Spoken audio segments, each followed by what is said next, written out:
وروحي أحرفي ولساني عربية حسبي. الحمد لله والصلاة والسلام على رسول الله وعلى آله وأصحابه الكرام البررة. السلام عليكم ورحمة الله تعالى وبركاته. مشاهدي الأعزاء، أهلا وسهلا بكم في حلقة جديدة من برنامجكم في شرف العربية الذي يأتيكم من قناة سلام الفضائية. وفي هذه الحلقة الجديدة، وهي مواصلة لما سبق من الحلقة في واقع اللغة العربية في إفريقيا جنوب الصحراء، متابع للحلقة التي سبقت. فواقع اللغة العربية في أفريقيا جنوب الصحراء كان هذه اللغة مزدهرة ومنتشرة ومنتشية، وكان لها دور كبير في تعليم المسلمين دينهم. ففي مالي تتم دراسة اللغة العربية في التعليم الحكومي بشكل بارز. في دولة مالي يتم تدريس اللغة العربية في التعليم الحكومي، أي في الجامعات والمدارس الحكومية. ففي التعليم الابتدائي تدرس العربية من الصف الأول حتى السادس بالمدارس ثنائية اللغة، أي الفرنسية والعربية. فهذه البلاد هي كانت وما زالت مستعمرات فرنسية، ولكن أهلها من المسلمين حافظوا على هذه اللغة وشدوا من أزرهم في تثبيتها في المدارس، وكانت تدرس في الابتدائي وتدرس في الجامعات كذلك. وهي تدرس مع اللغة الفرنسية على حد سواء باعتبارهما لغة تعليم. ويجب أن نشير هنا إلى أنه يتم تدريس العربية في هذه المدارس باعتبارها لغة فقط دون ربطها بالدين، هذا بالمنظور العلماني. ولكن الشعب المالي المسلم هو الذي فرض تعليم اللغة العربية في المدارس الحكومية. ومن ناحية أخرى يرسل أولياء الأمور أطفالهم إلى هذه المدارس لغرض ديني، ليتعلم الحروف العربية ويقرأ القرآن ويقرأ الكتب الإسلامية، إذ يعتقدون أن تعليمهم مبادئ اللغة يساعدهم على فهم الإسلام. بهذا المنظور كانوا ينظرون لتعليم أولادهم باللغة العربية في هذه المدارس، وكذلك يسهل عليهم قراءة القرآن. وفي المرحلة الإعدادية الصف السابع والثامن والتاسع تتحول العربية في هذه الدولة، دولة مالي، إلى مادة اختيارية من بين اللغات الأجنبية. لذلك وفي المرحلة الثانوية تستمر العربية كلغة اختيارية مع لغة أجنبية أخرى، ويتم اختيار اللغة الأولى وفقا للغة التي درسها التلميذ في المرحلة الإعدادية، الإنجليزية أو العربية، وغالبا ما تبقى اللغات الأخرى دائما في الاختيار الثاني. وكذلك للعربية حضور في المعاهد التربوية وفي التعليم الجامعي بمالي، فقد افتتح في عام 97 معهد الهجرة التربوي في مدينة تومبوكتو، وهو معهد حكومي لتلبية حاجة المدارس العربية من مدرسي اللغة العربية، سواء في مواد اللغة العربية أو المواد العلمية كالرياضيات والكيمياء والفيزياء. وتعد اللغة العربية هي لغة التدريس في هذا المعهد الذي أنشأ سنة 97 في مدينة تومبوكتو، وهو معهد حكومي. وكمادة دراسية كما تستخدم الفرنسية أيضا كوسيط في تدريس بعض المواد كالفلسفة والتربية المدنية والرسم. وفي التعليم الجامعي نجد العربية تدرس في المدرسة العليا لإعداد المعلمين، وكما تدرس أيضا في شعبة اللغة العربية بكلية الآداب، والتي تضم تخصصين، الأول في اللغة العربية فقط، والثاني في اللغتين العربية والإنجليزية. وتدرس العربية في الجامعة بأشكال أخرى فتدرس كمادة اختيارية في الأقسام والشعب، وكذلك تدرس في كلية الإدارة والحقوق والعلوم السياسية في السنتين الثالثة والرابعة. هذا في مالي. وأما إذا نظرنا إلى دولة السنغال، تعد هذه الدولة هي دولة إسلامية بكثافة سكانها واهتمامهم بالقرآن واللغة العربية، وفيها جامعات الآن، جامعات إسلامية في السنغال يدرسون فيها العلوم الشرعية والعلوم العربية. وفي السنغال تدرس لغة القرآن الكريم حاليا في كل المؤسسات التعليمية الحكومية العمومية في المرحلة الابتدائية إلى المرحلة الجامعية. وهذا اختيار الشعب المسلم في السنغال، وهو الذي فرض شخصية اللغة العربية في التعليم الحكومي.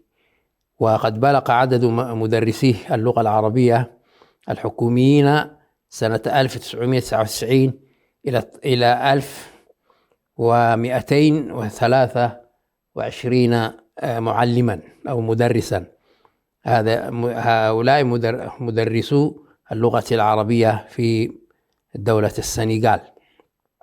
وهناك عدد كبير من المدارس العربية الفرنسية والمؤسسات التعليمية العامة التي تدرس فيها العربية في السنغال، وهي تتوزع حسب تقرير الإسيسكو على النحو التالي: المرحلة الابتدائية في السنغال 3051 مدرسة، عدد التلاميذ بها قريب 954,758 تلميذا. هذا في المرحلة الابتدائية يدرسون اللغة العربية. الإعدادية 308 مدرسة، عدد التلاميذ 149,439 تلميذا. أما في المرحلة الثانوية 56 مدرسة، عدد التلاميذ بها 46,358 تلميذا. ويشير استطلاع نشر سنة 1999 في داكار وهي عاصمة السنغال إلى أن 81 من التلاميذ يفضلون العربية كلغة اختيارية، ويصنفونها غالبا في المرتبة الأولى بعد الفرنسية. وهذا مما حنق الفرنسيون في هذه الدول التي تخلت عن الفرنسية ثقافة وتعليما، ولجأت إلى تعليم أبنائهم باللغة العربية بالإضافة إلى اللغة الإنجليزية. وتضم جامعات داكار أقساما للتعليم والأبحاث بالعربية. وفي غامبيا، هذه دولة أفريقية، نجد أنه في عام 1777 تم إقرار مادتي اللغة العربية والتربية الإسلامية ضمن مقررات المدارس الحكومية كلها، بما فيها المدارس الكنسية تدرس فيها اللغة العربية. وفي نيجيريا يتم تدريس اللغة العربية في التعليم الحكومي كمادة اختيارية من الصف الأول حتى الصف السادس. وفي النيجر تدرس اللغة العربية من خلال المدارس ثنائية اللغة، أي الفرنسية أو الإنجليزية أو العربية. كما تدرس أيضا في التعليم الجامعي الحكومي في قسم العلوم الإسلامية بجامعة نيامي وهي عاصمة السنغال.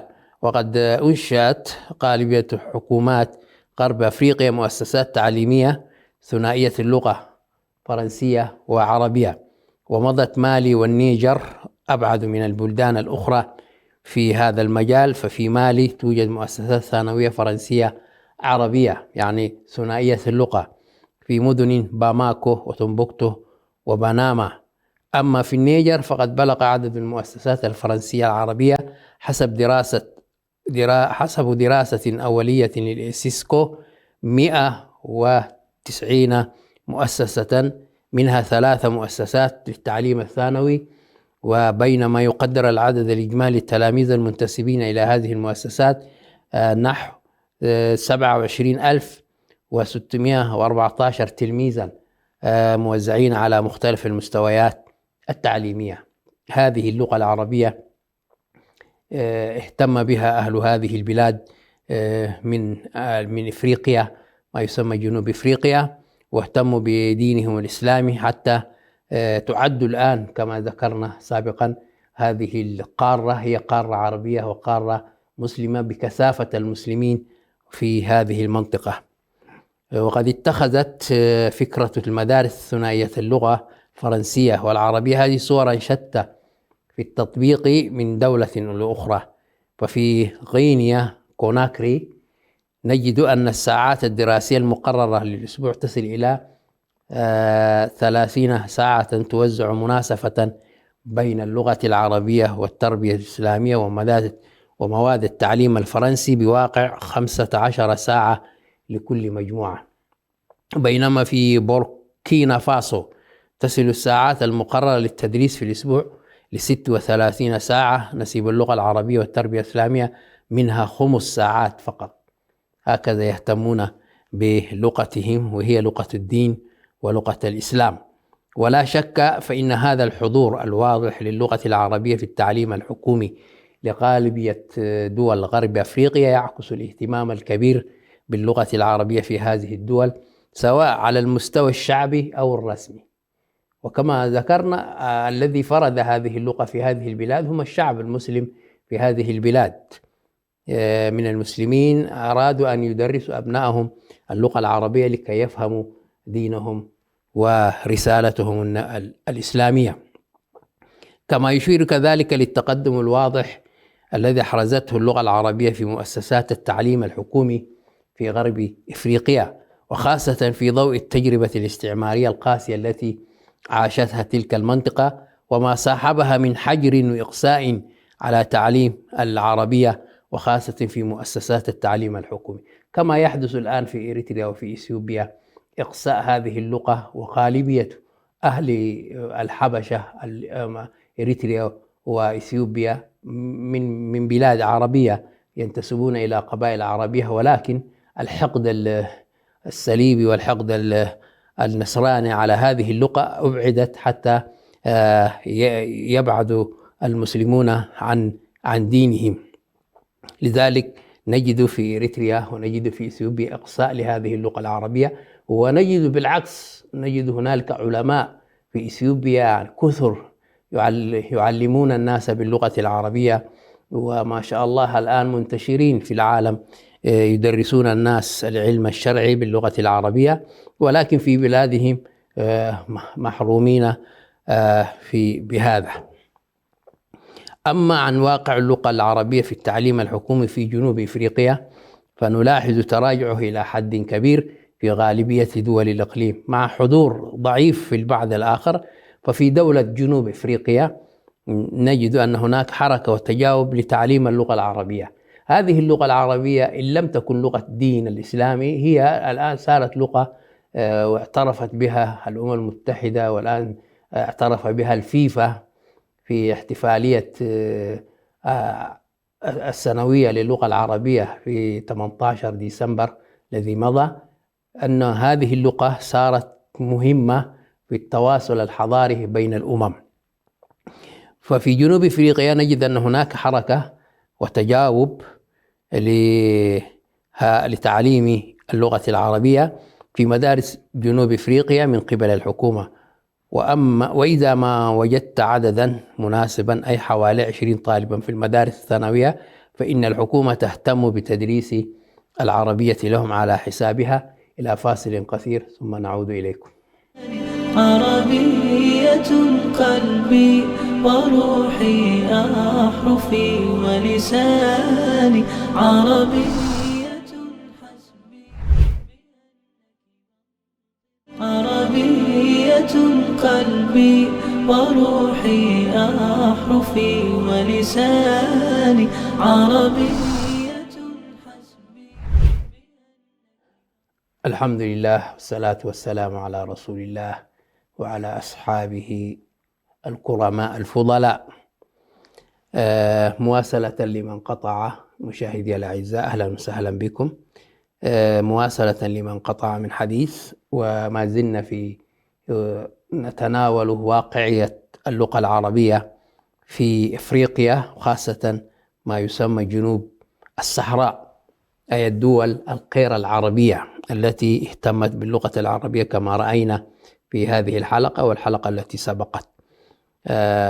أما الآن نرى اللغة العربية في المؤسسات التعليمية الأهلية أي الشعبية مثل المعاهد الدينية التي نشأت في جنوب الصحراء لإفريقيا. للغة العربية حضور مكثف في التعليم الأهلي في دول إفريقيا جنوب الصحراء، حينما منعت هذه الدول تعليم اللغة العربية في مدارسها لجأ الناس إلى إنشاء مدارس وإنشاء معاهد لتعليم اللغة العربية والعلوم الإسلامية. فلا تكاد تخلو دولة من دول إفريقيا جنوب الصحراء من نظام تعليم إسلامي أهلي موازي للتعليم الحكومي، وكان أقوى من التعليم الحكومي. لذلك رأت الحكومة أن تضعف هذه المعاهد فدمجت هذه اللغة في المدارس الحكومية. ويمكن تقسيم المؤسسات التابعة للتعليم الأهلي إلى نوعين: المؤسسات التعليمية الإسلامية التقليدية، يعد هذا النوع من المدارس من أقدم المؤسسات التعليمية الإسلامية وعراقها، وقد كان لها دور هام في نشر الإسلام واللغة العربية، وهي عادة ما تكون ملحقة بالمساجد. تجد هنالك مسجد كبير يضم معهدا لتعليم اللغة العربية والعلوم الإسلامية، أو تكون تابعة لبعض المشايخ، وغالبا ما تنتشر في المناطق الريفية أو البدوية، وتقل إلى حد كبير في المدن والمناطق الحضرية. ولهذه المؤسسات تسميات عديدة في دول إفريقيا، فهي الكتاب في مصر يسمونه الكتاب تعليم الأطفال الأبجدية العربية الحروف، والخلوة في السودان يسمونها الخلوة، ينقطع الطالب في تعليم الحروف العربية وحفظ اللغة وحفظ القرآن الكريم مع بعد الدروس عن النحو والصرف في اللغة العربية. وفي الصومال يسمى الديكسي في الصومال، هذا يسمونه هذا، يعني هي خلوة في السودان، والكتاب في مصر. والمحضرة يسمونها في موريتانيا، وفي السنغال يسمونها الدارة، يعني دارة لتحفيظ القرآن الكريم وتعليم اللغة العربية. وبعض دول غرب إفريقيا يسمونها الدارة هي الخلوة. وتلتزم هذه المؤسسات بالشكل التقليدي، فلم تسر على النظام الحديث من تحديد مراحل تعليمية لا يوجد فيها فصول، إنما تدرس أولا تعليم الحروف الأبجدية، ثم قراءة اللغة العربية، ثم حفظ قراءة القرآن، ثم حفظه إلى أن يتخرج الطالب حافظا لكتاب الله وملما ببعض قواعد اللغة العربية. ولم يوضع لها مناهج وكذا، وإنما يجازه من قبل الشيخ الذي يدرسه في هذه الخلوة أو في المحضرة أو في الدار أو في الكتاب. ويتم تعليم اللغة العربية في هذا النوع في المؤسسات بشكل بدائي، والهدف الأساسي لتعليم اللغة العربية فيها هدف ديني في المقال الأول، لكي يعرف الإنسان كيف يعبد الله سبحانه وتعالى وكيف يقرأ القرآن، حيث من أجل تمكين الطلاب من قراءة وتلاوة القرآن الكريم والنصوص الدينية الأخرى المكتوبة بالعربي أو بالعربية. وغالبا ما تنتهي هذه المرحلة بختم الطالب للقرآن الكريم. ونظرا لأن هذه المدارس القرآنية لا تفي بمتطلبات العصر الحديث، حيث أنها لا تدرس المواد الحديثة المختلفة كالتاريخ مثلا والجغرافيا والكيمياء واللغة الإنجليزية، كما أنها لا تحظى بالاعتراف الرسمي من الدولة، لذلك أخذت هذه المدارس في فقد الكثير من أهميتها، ولم يعد لها مكان في نظام التعليم الحديث، لأن يعني الطالب يريد أن يتخرج من هذه المدارس التقليدية القرآنية ويكون في يده شهادة، وهذه الشهادة الدول لم تعترف بها. ورغم ذلك فما زالت هذه المؤسسات التقليدية تحظى بحضور شعبي واسع، وهذا حبا للغة العربية وللقرآن الكريم. أما النوع الثاني هي المؤسسات التعليمية النظامية، نظرا للمآخذ التي وجهت للتعليم التقليدي الإسلامي، وهذا كما رأينا يقوم به شيخ لوحده أو حي أو مدينة لوحدها، يعني لا يكون لها دعومات من الخارج، فتكون بسيطة في أدائها. نظرا لهذه المآخذ التي وجهت للتعليم الديني نشأت المؤسسات التعليمية الإسلامية النظامية، وأصبحت من الواجب إيجاد موائمة بين المدارس القرآنية التقليدية والمدارس الحديثة، وخاصة في المناطق ذات الكثافة المسلمة. ومن أجل هذا ظهرت المدارس الإسلامية النظامية الحديثة، وهذه المدارس عادة ما تقوم بتعليم اللغة العربية والقرآن الكريم، بالإضافة إلى تدريس المواد الحديثة كالتاريخ والرياضيات والجغرافيا. والبعض منها تتبع منهجا ومقررات وزارة التعليم، وقد تتبع هذه المدارس منظمات وجمعيات تشرف عليها أو تتبع لأفراد. وهذا النوع من المدارس منتشر في كثير من بلاد القارة الإفريقية جنوب الصحراء، وتجد هذه المدارس قبولا كبيرا من مسلمي إفريقيا نظرا لما تتمتع به من إمكانيات، لأنه هي نظامية ولها جهات خيرية تدعمها ماديا، فتجد هذه المدارس قبولا كبيرا من مسلمي أفريقيا نظرا لما تتمتع به من إمكانيات تعليمية أكثر تقدما، ولأنها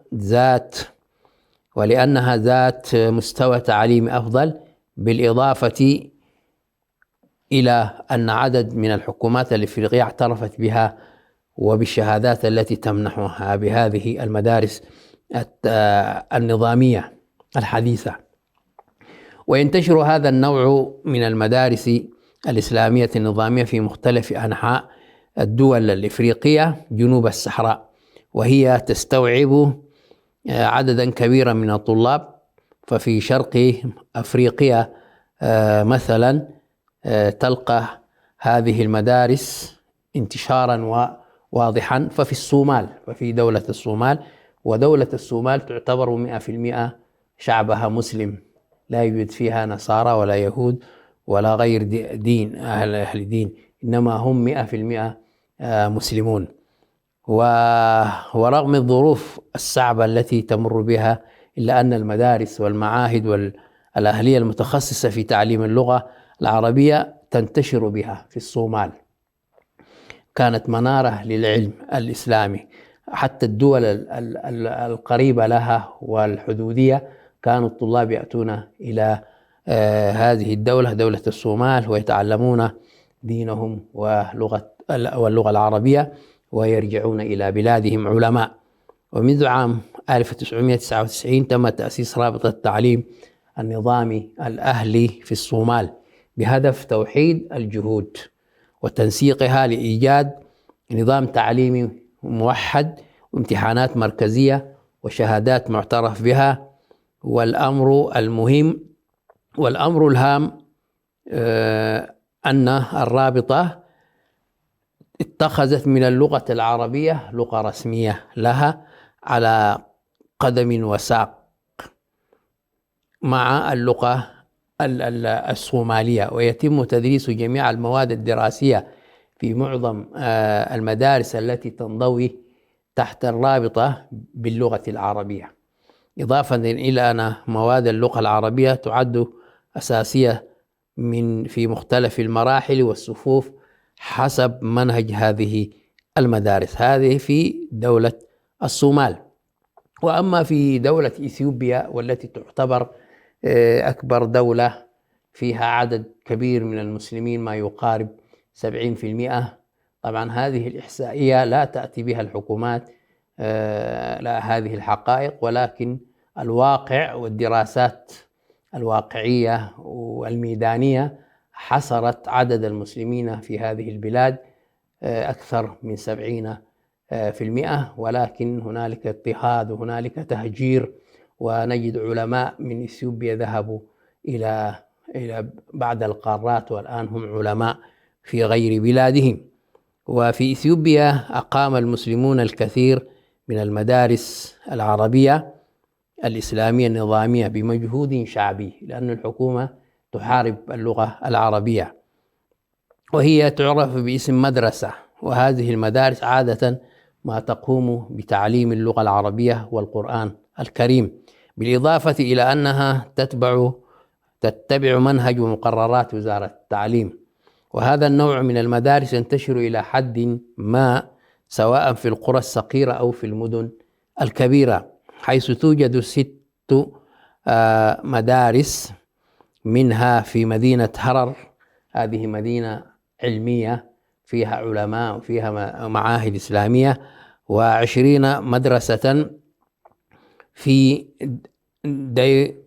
دير دوا، و10 مدارس في أديس أبابا العاصمة، وأعداد صغيرة أخرى في غيرها من المدن.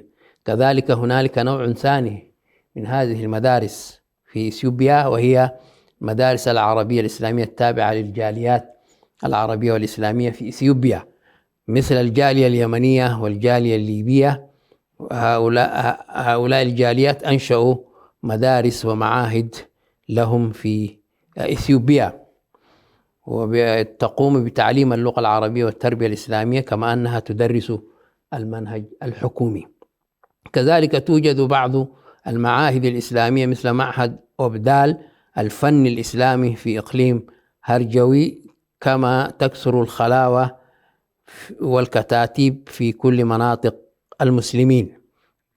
هذه في دولة إثيوبيا، والتي تعتبر هي أكبر دولة في القارة الإفريقية جنوب الصحراء.